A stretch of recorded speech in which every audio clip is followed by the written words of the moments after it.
welcome back in my channel. Today I am going to unbox to the NCERT books from class 6 to 12. तो इसमें जो है हम पूरे जो बुक्स को मंगाए हैं क्लास 6 से लेकर 12 तक का NCERT बुक्स है। जो कुछ भी यूपीएससी के लिए जो बेसिक होता है वह सभी के लिए जो कोई भी सब कोई जानता है कि मतलब 6 से लेकर 12 तक की बुक्स जो होता है सब कोई पढ़ता है। तो उसको जो है हम मंगाए हैं। तो ये हम ऑनलाइन परचेज किए हैं, क्योंकि ऑनलाइन जो है मंगाने से क्या फ़ायदा हुआ कि मान लीजिए अगर हम यही ऑफलाइन मोड में जा रहे थे तो यहाँ पर देखा जा रहा था कि कम जो है approximately they will take 4000 means 4000 तो वो लगेगा। लेकिन यही ऑनलाइन में क्या हुआ कि कुछ बेनिफिट मिल जाता है, और अगर आप पेटीएम यूज करते हैं तो कुछ कैशबैक भी मिल जाता है। लेकिन चलिए आइए देखते हैं इसमें कौन कौन से बुक्स हैं, ये मैटर करता है। अगर आप चाहते हैं कि इस बुक्स को मंगाने के लिए तो मैं जो है इसका जो है डिस्क्रिप्शन बॉक्स में लिंक दे दिया हूँ, वहाँ से भी आप परचेज कर सकते हैं।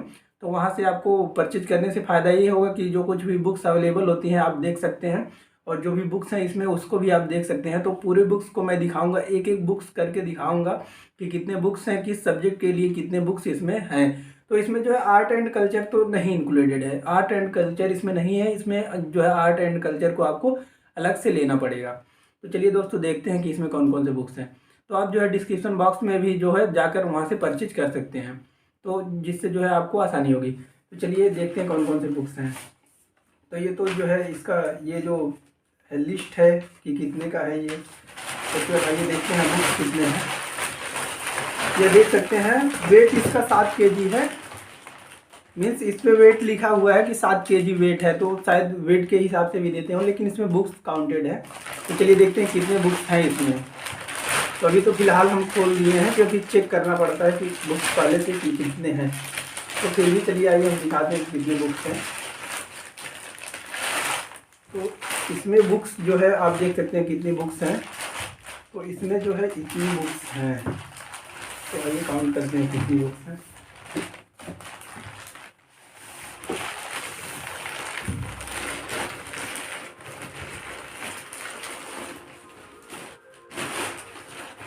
अभी आप यहाँ पर देख सकते हैं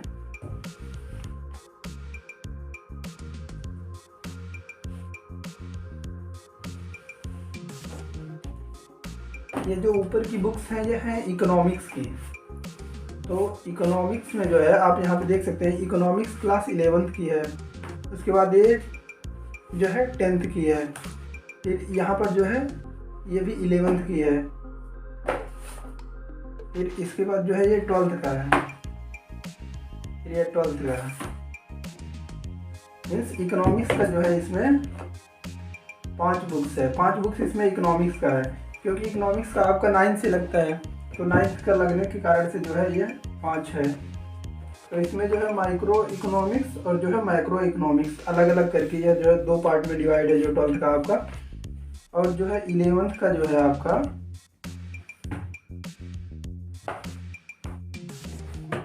11th का आपका एक ही है, जिसके कारण से आपका अगर 12th में देखा जाए तो 12th में आपके दो जो है इकोनॉमिक्स का जो है वो 2 सेक्टर में डिवाइड है, एक मैक्रो और एक माइक्रो, जिसके कारण से ये 2 हो जा रहा है। और 11th का 1 है, यानी कि 3 ये हो गया। उसके बाद जो है एक जो है आपका 10th का है, और ये है एक 9th का है, जिसके कारण से आपका टोटल इकोनॉमिक्स का जो बुक्स है वो 5 है। तो यह जो बात को आपको ध्यान में रखना कि इकोनॉमिक्स का 5 बुक्स है। तो उसके बाद आते हैं देखते हैं पॉलिटिक्स पर। ठीक, तो आप देख सकते हैं इसमें जो है पॉलिटिक्स का है। तो पॉलिटिक्स का ये 6 का है, फिर ये 7th का है, फिर यह जो है आपका 8 का है, और यह 9th का है, और यह 10th का है, और यह 11th का है, और यह 12th का है। तो पॉलिटिक्स में सब में जो है एक एक बुक ही है, जिसके कारण से आपका टोटल बुक्स हो जाता है 7। मीन्स 6 to 12 आपका 7 बुक्स है। मीन्स अगर पॉलिटिक्स में देखा जाए तो पॉलिटिक्स में कोई भी रेफरेंस नहीं है, इसमें जो है सब 7 ही दिया है। मीन्स जो है एक एक जो है एक एक बुक ही है। मीन्स 6 to 12 एक एक बुक है, मीन्स 7 बुक है टोटल। तो यह है आपका हो गया 7 5 12 बुक्स हो गए टोटल। उसके बाद जो है आते हैं जियोग्राफी पर। तो जियोग्राफी पर देखते हैं। तो आपका जियोग्राफी जो है स्टार्ट होता है क्लास 6 से। तो जियोग्राफी जो है आपका यह 12th का है। 12th का आपका ह्यूमन जियोग्राफी दिया है। उसके बाद जो है यह 11th का फिजिकल इन्वायरमेंट दिया है। उसके बाद 11th का जो है आपका 2 है। 11th में 2 है आपका, एक Indian physical and environment geography और उसके बाद जो है एक आपका फंडामेंटल ऑफ फिजिकल जियोग्राफी। ठीक, इसमें 2 दिया है। उसके बाद जो है आपका एक human geography, fundamental of human geography, ये 12th का है। और यह दोनों बुक्स जो है आपका ये 11th का, यानी कि 11th में 2 दिया है और 12th में एक बुक दिया है जियोग्राफी का।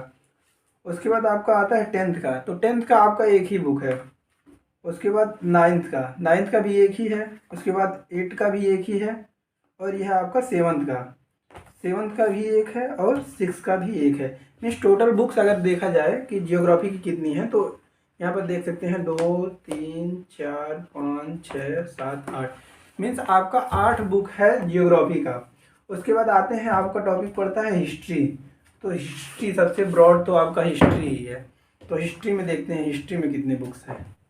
तो हिस्ट्री में आप यहाँ पर देख सकते हैं, हिस्ट्री में आपका 12th का है पार्ट थर्ड, मीन्स ये थर्ड है। अभी पार्ट सेकेंड, ये आपका 12th का पार्ट सेकेंड है और 12th का पार्ट फर्स्ट ये है। तो मीन्स आपका 12th में ही 3 पार्ट में डिवाइड है।